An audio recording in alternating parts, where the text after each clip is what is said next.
What's your take on what's happening in Libya? I've heard you say that that the movements, the freedom movements that we've seen in Tunisia, in Egypt, in Libya now, Syria, Bahrain, a lot of this has been prompted not by an ideal or aspiration for freedom, but by economic hardship, largely. How do you come to this conclusion? Is it because it's largely a leaderless and perhaps idea-less movement? Well, the first thing is that the big spike in food prices that we've seen around the world, not only in the past year, but it happened again before that in 2008, has had significant disruptive effects. And it's hard to explain what's happening right now in North Africa without that. So clearly there was a social or economic shock to trigger this. The second point, which is really important, is that it's not at all clear that the proponents of political change, the people who wanted to get rid of Mubarak or Gaddafi, necessarily want to turn their countries into Western-style democracies. And a lot of people in the Western media, particularly in the New York Times, just concluded that, wow, this is 1989, only it's Arabs instead of Poles and Czechs. And I thought that was wildly naive, because in reality, none of the foundations for a Western-style democracy exist in these countries. For example, there really isn't anything in the way of civil society. There isn't a well-developed sense of private property rights and the rule of law. There isn't indeed a well-developed democratic opposition movement, unless you count the Muslim Brotherhood. The problem is that in these regions, the most developed opposition tends to be Islamist rather than Western facing. So one of the great unknowables about what is happening right now is who will ultimately benefit. I never believed for a second that it would be young 30-something Google executives. I think it's much more likely that it will be young 30-something Islamists. And that really is a profoundly worrying thing from the point of view of the United States. Do you see this cause for celebration even amongst media, among a lot of the Western countries which are talking about being supportive of all these freedom movements as being unrealistic, that they're not celebrating really the right thing, or that they might be in for a rude shock down the line? Well, the people who should be celebrating are the Neoconservatives, who were rubbished, not least by President Obama, for believing that a democratic wave could sweep the Middle East.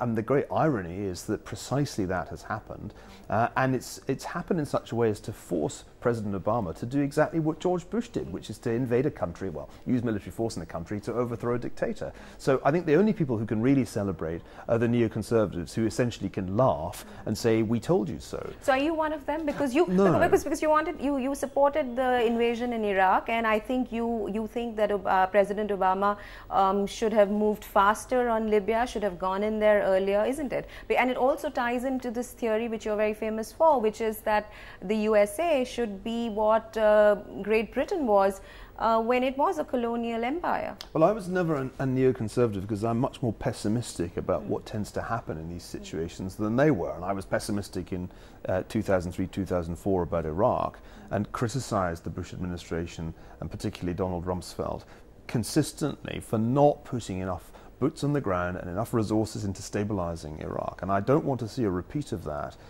in Libya. So I'm not a neoconservative. There probably are worse names you could give me. My attitude has always been, if you are going to intervene in a country like Iraq or Libya to try to improve its government by getting rid of a dictator, and I'm always glad to see dictators go, be prepared to be there for quite a long time, be prepared to need quite a lot of men and women on the ground with arms, and expect it to cost a lot. And unfortunately, the United States nearly always approaches these challenges in the hope that it can be all over within a couple of years. It can be done with a skeleton staff, and hopefully it'll pay for itself. And that just never happens. So does this mean that someone who started his life or is still Scottish recommends for the USA to be an imperial power, but the USA itself is at some level extremely uncomfortable with this mantle, or with this honor, as the way you see it, or even with the responsibility, and notwithstanding the backlash?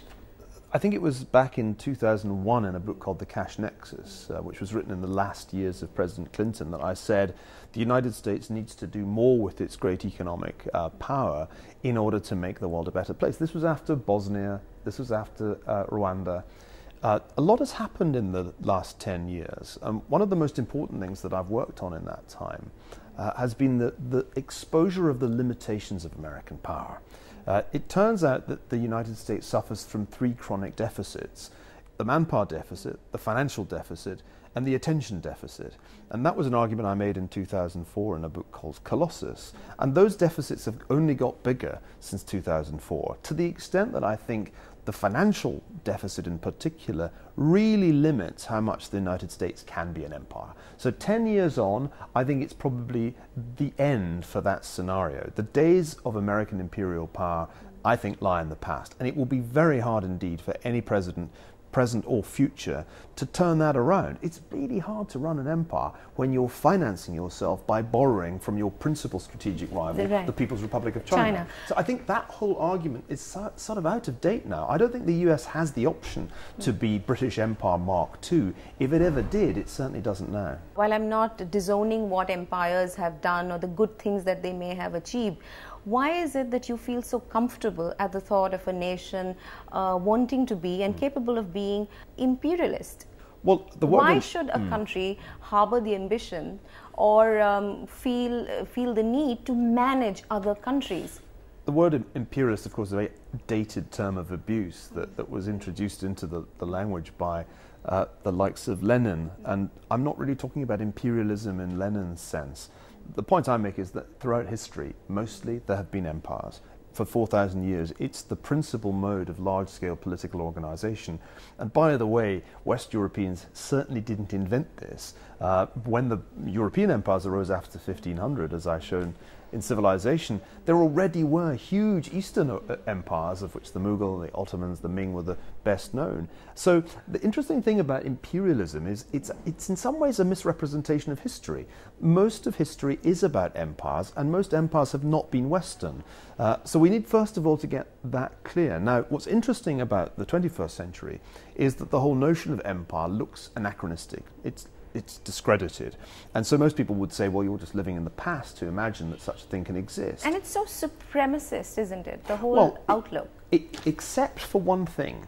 When you are confronted with massive genocide or some other human rights violation being perpetrated by a sovereign nation state's government against its people, what are you going to do? Are you simply going to watch, or are you going to feel morally obliged to intervene? Now, we're clearly doing that in Libya yet again. It's exactly the same argument that finally prevailed over Bosnia. That argument was there to justify what happened in Afghanistan and Iraq too. So the problem is that even while we say we don't believe in empire anymore, we do believe in some moral imperative to prevent human rights abuses and this is in international law, that justifies the overthrow of someone like Gaddafi. That is why the UN Security Council has authorized this military action. Now, you may not call that empire, but it sure as heck looks like it in practice, because what is it? It's Western planes taking out Libyan tanks and other facilities. So it may not be empire by name, but you have to admit it looks an awful lot like empire in practice. You know, in the comments you've made and that I've been reading, it seems to be about America. And it seems to be about America and Libya. And America, in fact, I have a quote here which says, where you criticize President Obama's dithering, let's say, and you say, if the net result of all these flips and flops of foreign policies that we end up with an Islamist regime in Egypt or Libya, people will look back and say this was a debacle of American foreign policy. There is no role in the way you see in the scheme of things for the United Nations? Well, let's face it, a military operation like the one that we currently see simply couldn't happen without the United States, because the Europeans, much as they love the idea of intervening like this, at least the Brits and the French do, don't have the military capability anymore to do it on their own. So in the end, the only issue is whether the United Nations sanctions or does not sanction American military action. It didn't in the case of Iraq, it has in the case of Libya, and probably that's a big and important difference to President Obama. I'm not sure how much it really matters, because I know how the UN Security Council works. And, you know, the permanent members, plus whoever happens to be in the room on the day, make their decision for reasons that are anything but high-minded. The interesting thing to me actually is that the Chinese, for example, decided just to let this one go. And not veto it. And this is another point that one often forgets in these discussions. It's not like the United States is the only quasi-imperial power in the world. India was at that table on the vote this time around. We abstained, and when the military action started, we actually protested. As a historian, how do you think India's stance will be interpreted? Because we also want a permanent seat on that Security Council, and on the other hand, we seem to be very squeamish about violent action. Well, I find it myself a slightly underwhelming contribution to the debate just to abstain.